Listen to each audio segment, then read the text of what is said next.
This is Sugar's last day. She's scheduled to be put down today, this afternoon, and I've decided that I'm going to, well, she wanted to go, of course, to get this Gibson, I believe it's a 51 GA20. What better way to spend your last day than to go amp hunting, in my opinion. There's never been a more noble, selfless, loving, kind, peaceful dog. Alrighty, well, here's what I believe to be a 59 GA20. Sugar definitely approves. Alrighty then. Well, Sugar and I went amp hunting, and look what we brought back. Sugar? Sugar. She's scheduled for being put down today, I'm sorry to say.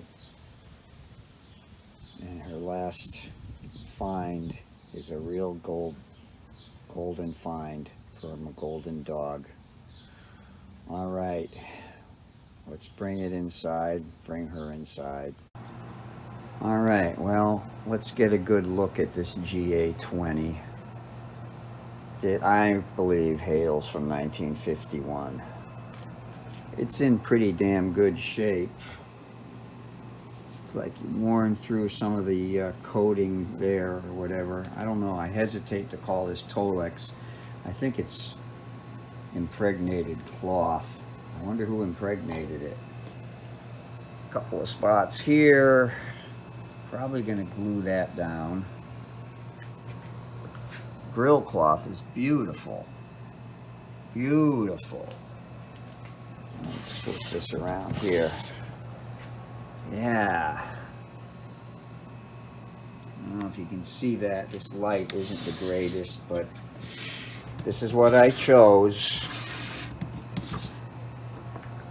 That's going to clean up really nicely. We can plug 3 instruments and a microphone in there all at once. Look at these nice chocolatey brown chicken head knobs. Gotta love that, huh?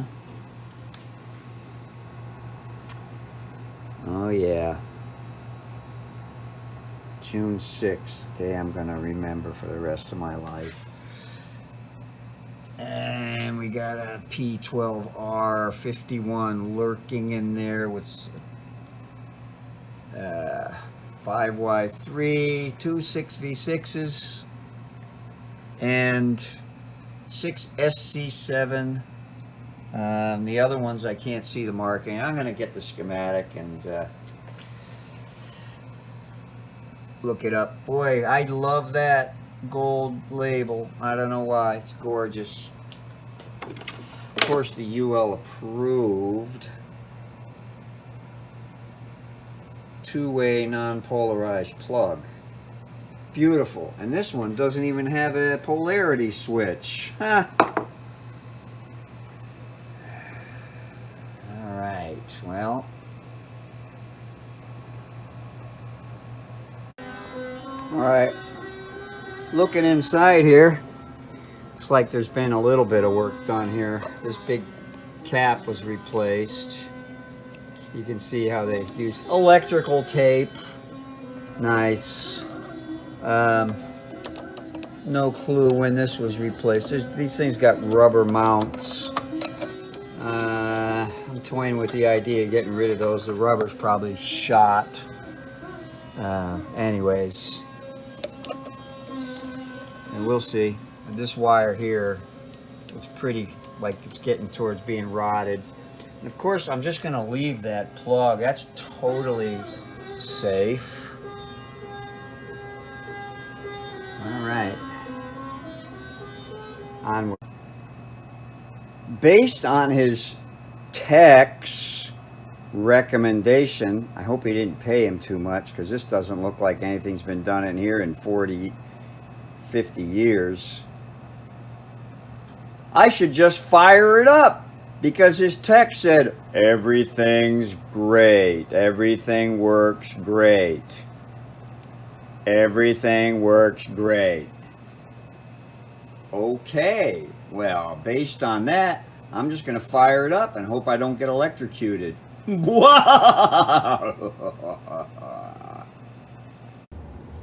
a couple of things I noticed. I did fire it up slowly on my Variac, and it seemed to run fine, other than the fact that it was really, really quiet.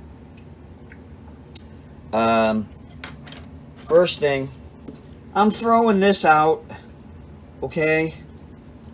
Here's the original handle. No, that's not the original handle. I don't think so. That's something from the 60s, I think. Anyways. Bye-bye.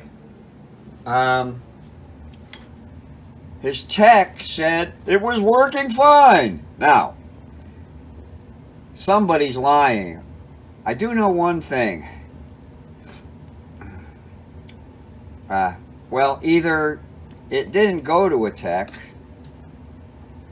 or it did go to a tech and he gave it back like this, which is really, either way, it's pretty bad. I noticed this is flapping in the breeze. This side is not connected. That's the first thing. Also, electrician's tape. This may or may not be good. I might test this for ESR. This might be relatively new. I don't know. This, not so much. So what I propose doing, and also I noticed the missing pilot light bulb. So what I'm proposed to do is check this ESR, replace this, replace this, replace that, and that, clean up the wiring, test the tubes, and see how it goes from there. All right. Checking the ESR on this firecracker. The first one is pretty freaking high. 5.7. That's the first one. Another one, 6.7. These suckers are no good. 6.7. Let's see what this one is.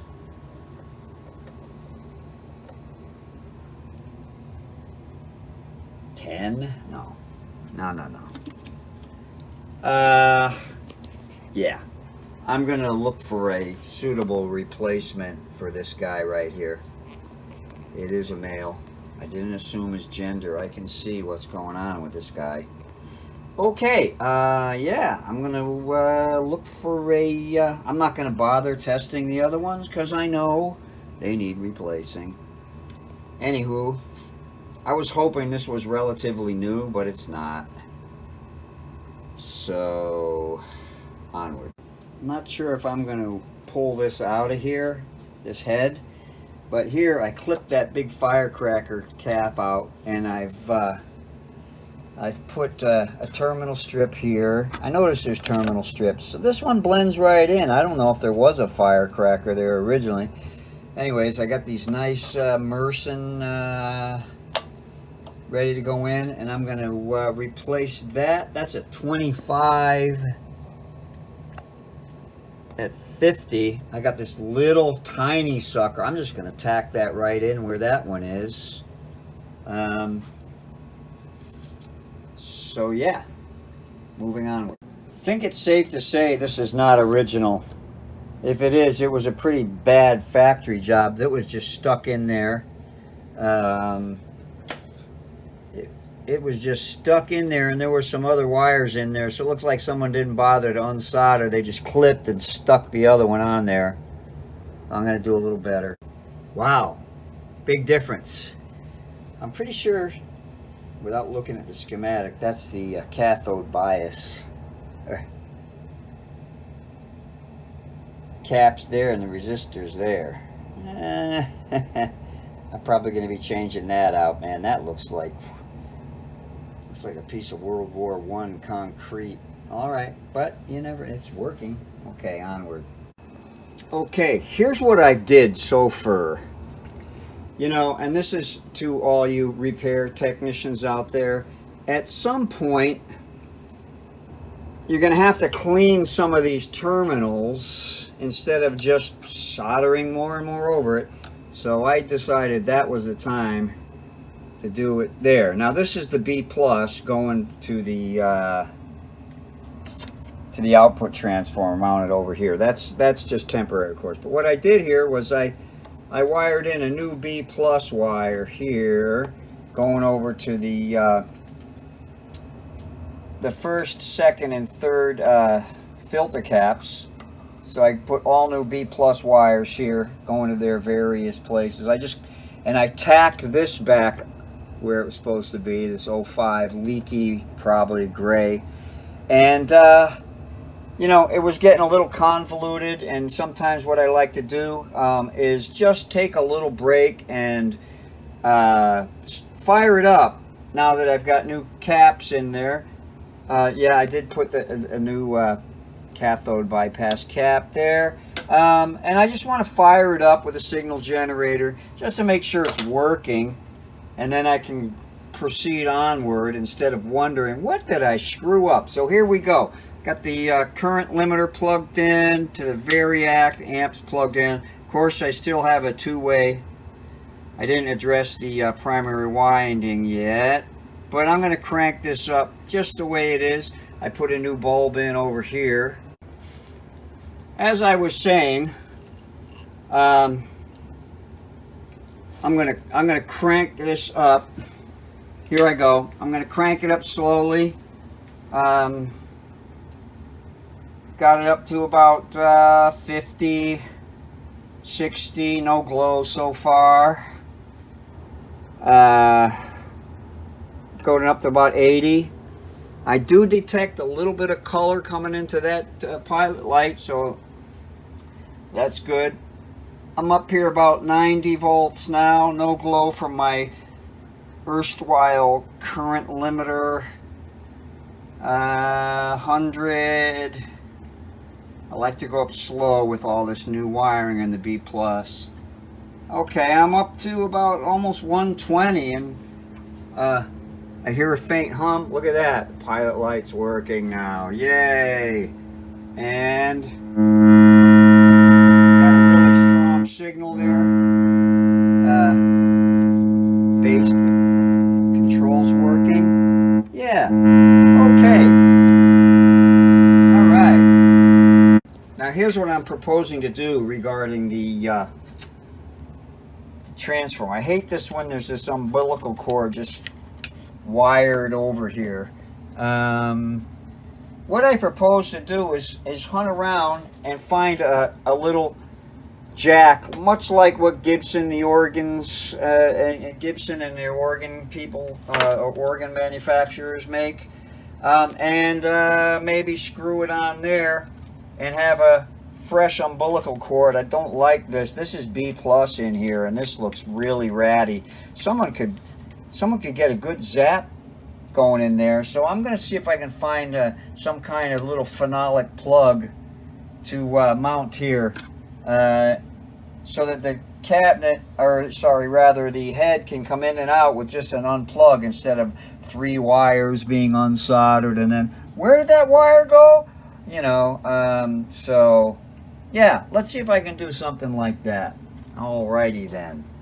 Alright, so here's the 3 wires I propose replacing that umbilical cord with, and here is the connector. Yeah, and then I'm going to, of course I'm going to cover this with heat shrink, quite a bit of heat shrink, and I'm going to hacksaw the one off and clean it up and use that use the mounting screw on the speaker or something like that. We'll see. Maybe I'll mount it on the chassis if there's an open screw hole there somewhere. Alrighty. Just for future reference here,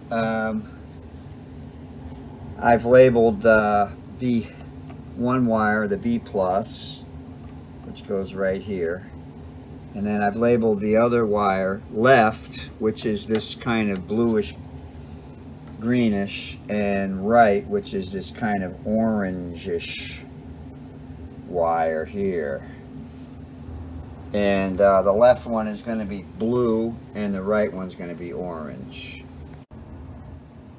Once I do all this wiring repair, I want to address something else here. That is that this doesn't match, these tubes that are in here don't match the schematic. So I have to figure out if the wrong tubes are in here or wrong schematic. This is supposed to be a 6S. In fact, none of the tubes in here are what's on the schematic. So on the schematic, it's a 6SJ7, 6SJ7, and 6SL7. Here we have a 6SK7, a 6, what is that? A 6SJ7 and a 6SC7.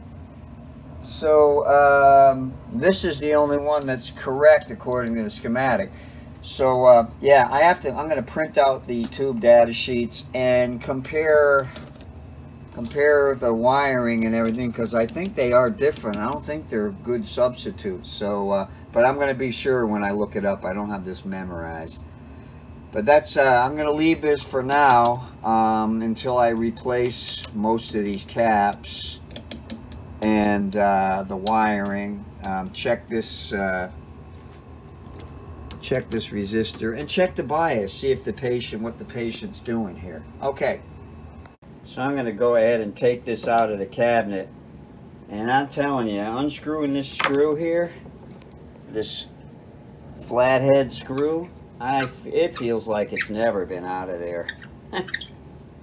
It may have though, you know, because of this crappy wiring job here.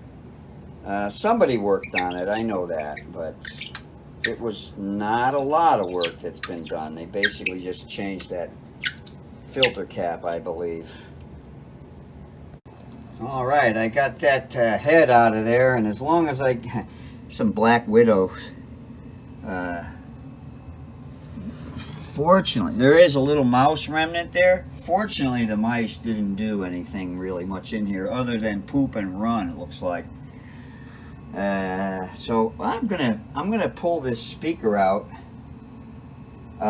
so I can inspecticate it. I'm not sure, you know, I don't know enough about these transformers. That doesn't look like original wiring there. Original solder, that is. So I am, you know, on this tape here, you know, I don't know. I'm gonna do a little research and see if this actually is the original output.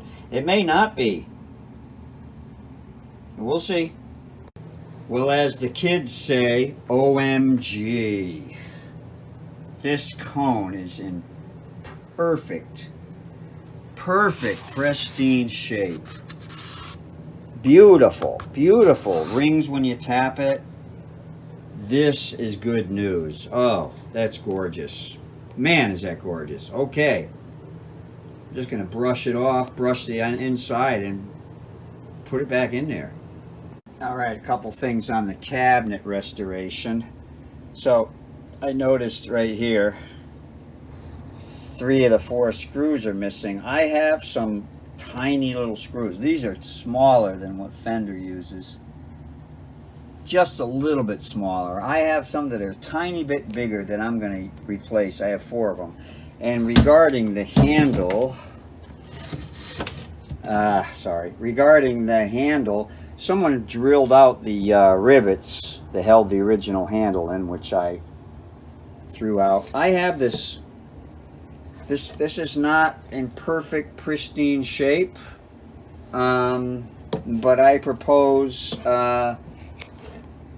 yeah, I propose putting it in there and screw it and grind the head so it looks like a rivet. Rivet. Rivet. That's a really, really nice period correct handle there, in my opinion. I was going to sell it. I don't trust it to bear weight, but this amp is so light, I'm just going to not use the handle and just grab it when I want to grab and go. Alrighty. Well, this cleaned up nicely. A little Windex and some wax. Nice. Doesn't look like new, but it looks a heck of a lot better than it did. Unfortunately, I'm pretty sure this is not an original output transformer. C'est la vie. Alrighty, here's the start of the umbilical cord. It's wired in. And here's the umbilical cord coming out and going over to this jack, which I robbed out of a nice Zenith 56 or 59 stereo. And it's mounted in an existing screw hole that's holding the terminal strip on the inside.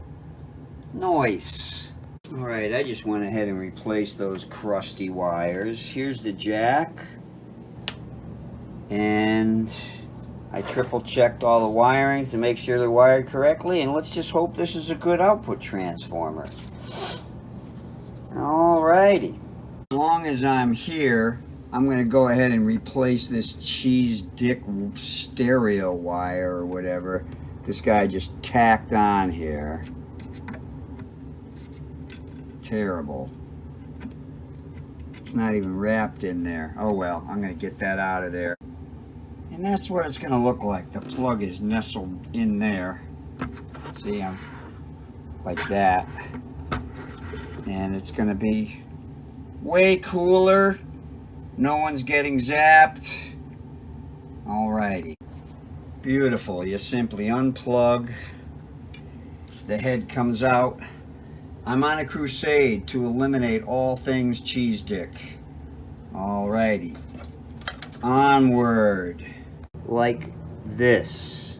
This was obviously an electrician that did this amp work. Yeah, man.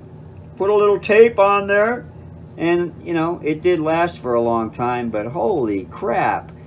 This is a perfect example of cheese dick of the first water. Alright. Alright, a quick update. I went ahead and pulled all the tubes and measured the voltages, which is what I probably should have done earlier, but hey, everything's good. I got about 600 and something off of the high voltage, 5 volts, 3 volts, and I checked the output transformer with an ohm meter. They're pretty well balanced. And I'm not a fan of these rubberized rattly things. I've been putting bolts in here, and I can say, don't do it. It's not worth it. Getting in that back there was a nightmare with all the wires in there. So I'm settling on 1 bolt per preamp tube, and it's really stabilized them. I think that's just asking for trouble, having that thing having it bounce around like this thing there. Yeah, that.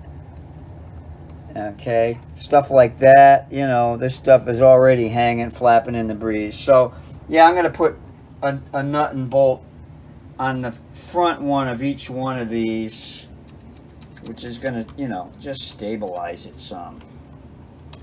All right. Out of all those that I switched out, you know, those used to be rubber grommets in there. And one of them was still rubber. The rest of them were rock hard and just crumbled apart. I guess they just turned into like a hard plastic or something. Anyways, they're nice and snug now. Now I can move on to addressing the correct AC wiring here. Alrighty. Uncle Doug covers this AC wiring exhaustively in one of his videos. Not exhaustively, because he's always fun to watch. More thoroughly is the right word. Here's what I've done. White. Of course, the green is grounded. White, right back to the transformer. Black comes in from the wall. Goes to the switch. From the switch, I get confused whether it should go to the sleeve or the tip. Seems to me it should go to the tip, because you can get shocked off the sleeve if the fuse isn't blown or the switch is on when you're trying to change. Anyways, if anybody out there sees that this is wrong, let me know. I'd like to hear from you. But anyway, now, because I work hard to keep from working, rather than just forge ahead and just do all the repairs and then plug it in and hope everything works, I'm going to test this three-way wiring. Alrighty. Okay, one thing I noticed was this resistor right here, this little 10K resistor, was buried in there, and it looked, it was right in there. It looked toasty. I mean, really toasty. So I just clipped it out, and there it is, and I measured it. It's like almost 17K. It's supposed to be 10K. So I put one over here where it doesn't get so roasted. I measured my B plus with the rectifier tube in there, and it's first node of the filter caps is 404, and then it goes to 396, and then here it's 382. So that seems like a pretty good working voltage. I'm going to be checking all this stuff out and replacing this. That looks really crusty. That looks like came from King Tut's tomb.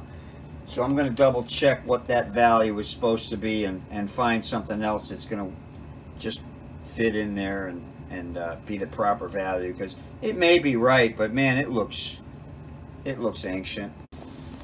Okay, this is my cathode bias, so I'm not going to mess with that until I change out these other caps. I'm going to go across and just change all these out, and the heck with it. These are all, I don't know about this one here, but these are notoriously leaky and flopping around, and I'm going to just do them all. Yep. Onward. All right, 2 down, and these 3 to go. You know, I might leave these. I'm going to have to do a little research with my buddy Bill, who I consider the capacitor expert. These, it's common knowledge, these gotta go. This one, it's gonna go. But these last 2 here, you know, I don't like the shotgun approach. I'm just gonna replace all the resistors and capacitors in here, you know, and then it's gonna sound like a new Fender Bassman. I'm gonna put orange drops in there and all new resistors. No.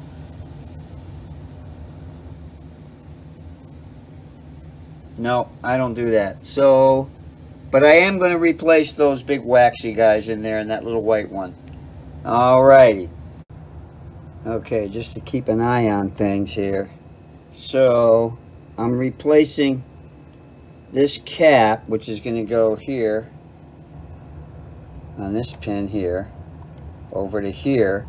There's a 1 meg resistor that goes over to there. And then another 1 meg that I'm replacing that goes here to here. And these are all going to pin 6 on these 2 preamp tubes. Alright. So pin 6, 1 meg here, over to pin 6. And then this one's going also to pin 6. And there's a cap going across here. Pin 6 to this one, which I think is pin 2. I'll double check that, but yeah, moving onward. I'm thinking these aren't original. Look at this. Another one that was just flapping in the breeze here. Sorry. Yeah, flapping in the breeze. That cap there is an original, resistor. I'm trying to get at these suckers here. Get those out. Those are original and they're going. I was reading on a forum about this amp, and this guy said that he replaced this 470 with a 220. My 1 meg. The 1 meg was broken off and messed up. Don't know if it was making a connection, so I replaced. It was a 1.2 meg in the amp, so I put a 1.2 meg back in there. A new cap coming down from there, and I put a 220 here where there was a 470. They say it gives it more volume. So now, last thing I'm going to do, before I fire this up and listen to it one more time, is replace these two caps. Still on the fence about this, and I'm still looking for the other 470 right here. I know it's there somewhere, but there's a lot of hidden stuff in there, so I'm going to see if I can find that one too. Oh, this is getting crowded in here. I found that other 470K was lurking under there, and they were way out of spec. That one 470 didn't give me any reading at all, and the other one was at like 1.1 meg or something, 1.2 meg. It was crazy. So they were definitely out. So I put these 220s in here. I think this is going to make a big difference here with this. And then now I'm going to just do this one. This is relatively simple after this Michigas. Alrighty, and that is a Michigas if I ever saw one. Okay. Alright, well, with all these new changes, I think I'm ready to give it a test. Just give it a listen, see what it's going on. So, yeah, I got it plugged into my Variac and current limiter, the Ubiquitous, and I'm going to crank it up slowly. I'm starting at about 40 volt, just in case I did any shorts or any weirdness. Better safe than sorry. I like safety first, and I am wearing a condom whenever I work on amps, so and quadruple boosted, because I trust the government. Okay, I'm slowly cranking it up. I see some pilot light activity there. I do have it plugged into my signal generator also. I don't see anything, smoke or anything, so I'm going up to about 117 volts. I hear a faint. Okay. That's a lot different than it was. Okay, all right, that sounds good. So what I'm going to do next, I'm going to shut this off. What I'm going to do next is, it's just balanced in there. So I'm going to screw this back into the cabinet. I got all my beautiful wiring and everything. I'm going to screw it back into the cabinet. By the way, I did put two S6SL7s rather than the 6K, 6SK7 that was in there. Maybe I'll cover a little of that. But now I'm going to screw it back in the cabinet and put it on the bias meter, check the plate voltage and see what this thing is putting out, because it sounds a little weak, a little ratty still. Maybe I can clean that up, I don't know. I have seen some articles that said that it's kind of quiet and ratty, but I think I can maybe squeak some good sound out of this. Anyways, let's get it buttoned back, partly buttoned up, and Look at the bias. All right. Well, I did plug a guitar in, and it's way, way, way better than it was. At least it's making some sound now, but it's a little ratty. More ratty than I like. And these tubes look pretty good. I mean, 36 milliamps at 311 volts. It's around 10, I use my calculator over there, it's about 10 watts. I'm going to check the other plate voltage on the other tube, just to be sure, because this is on the left-hand tube. But, I mean, it's probably identical or very close, because they're pulling the same current there. So there's probably something going on in the preamp that's causing said rattiness. I'll probably end up tracing it with the oscilloscope, just for gits and shiggles. Plate voltage is slightly higher on this one. And here's an interesting thing. When I turn the volume, or the microphone volume, it's bouncing around here. Could be those caps I left in there. Let's put some orange drops in there. Yeah, orange drops will fix everything. Not. I'm going to dig around, and maybe I am going to probably replace those then. Just to eliminate that, because I've never heard of these, and I'm not impressed so far. You hear that? There's like a weird little oscillation, which probably will come out. And again, I didn't replace all the resistors and stuff, so this is going to be a bear probably to get this, because there's tubes, there's resistors and caps hidden under here, hidden under here, and can't even read some of the values here. So I'll probably go back in. But let me just dig around and see what I can find to replace those with. You know, I thought before I hooked it up to a scope and blah blah blah and chased my tail, I thought it sounded like a blown speaker.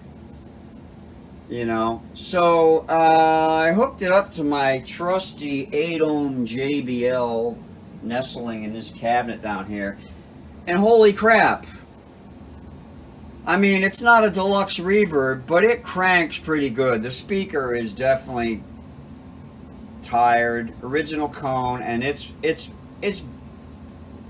on the edge of blowing, if it isn't already blown. I think it's blown, because here's the thing. If it sounds ratty at a low volume, then you got a good chance that your speaker is part of the problem, if not the whole problem. In this case, I think it's the whole problem.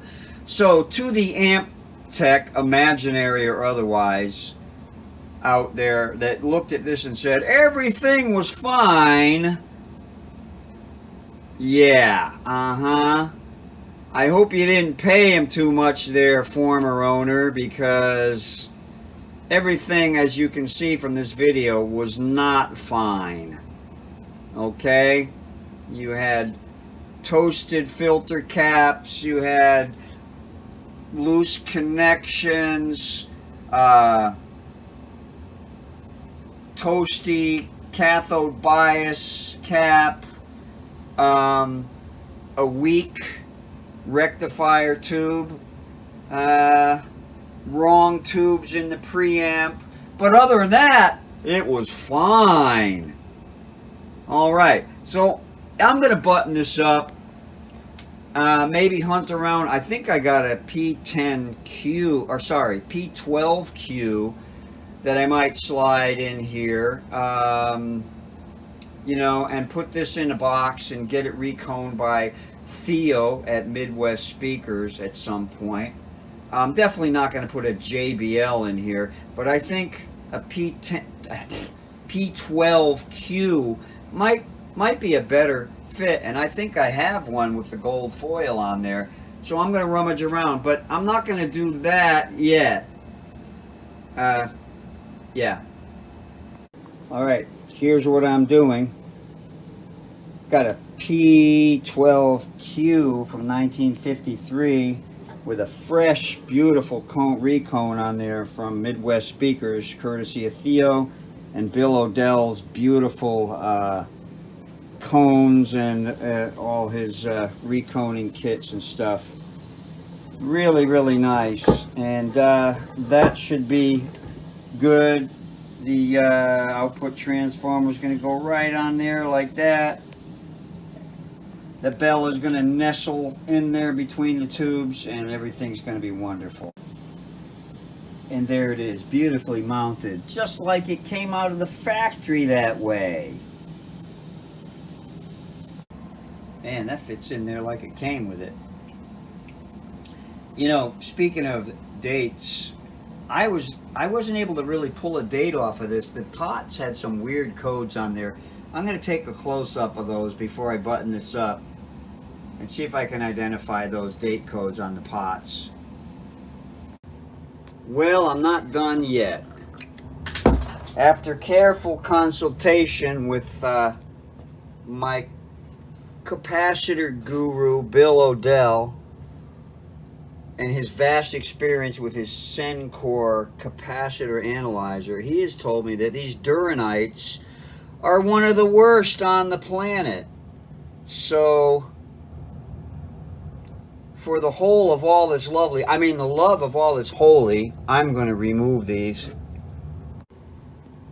Finally, you're gonna put some orange drops in there? You're gonna get some orange drops? No, I'm gonna put some death caps in there.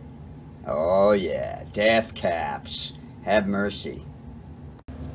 I've seen a lot of this in this thing where it's just, again, one of my pet peeves. It's just stuck around. I mean, it's a mechanical connection, but it's poor.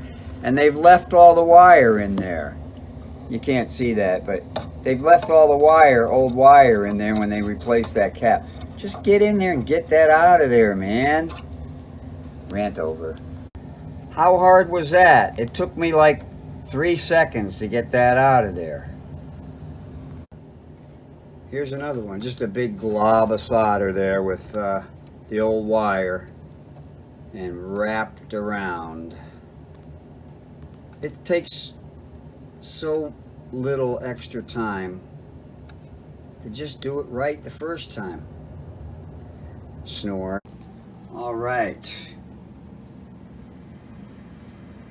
Got the new death caps in there, and also put in the 6SL7 in the phase inverter section, just because that's what it says on the schematic, not a 6SE7.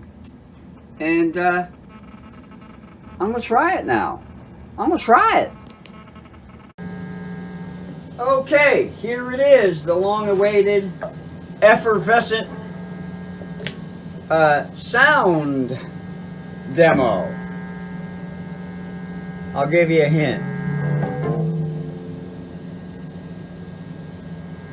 Is that a Relic custom shop? Nope.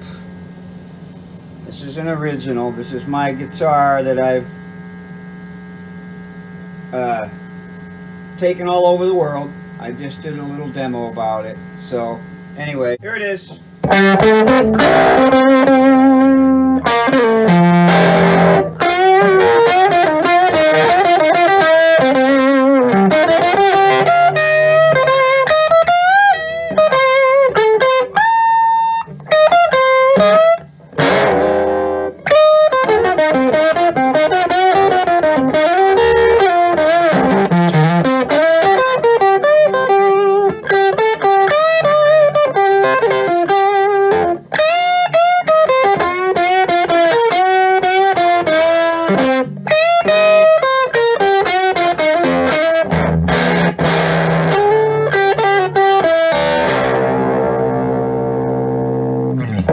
So that's the normal channel. the mic channel is really funky.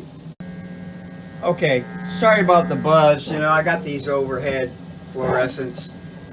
Here's the normal channel.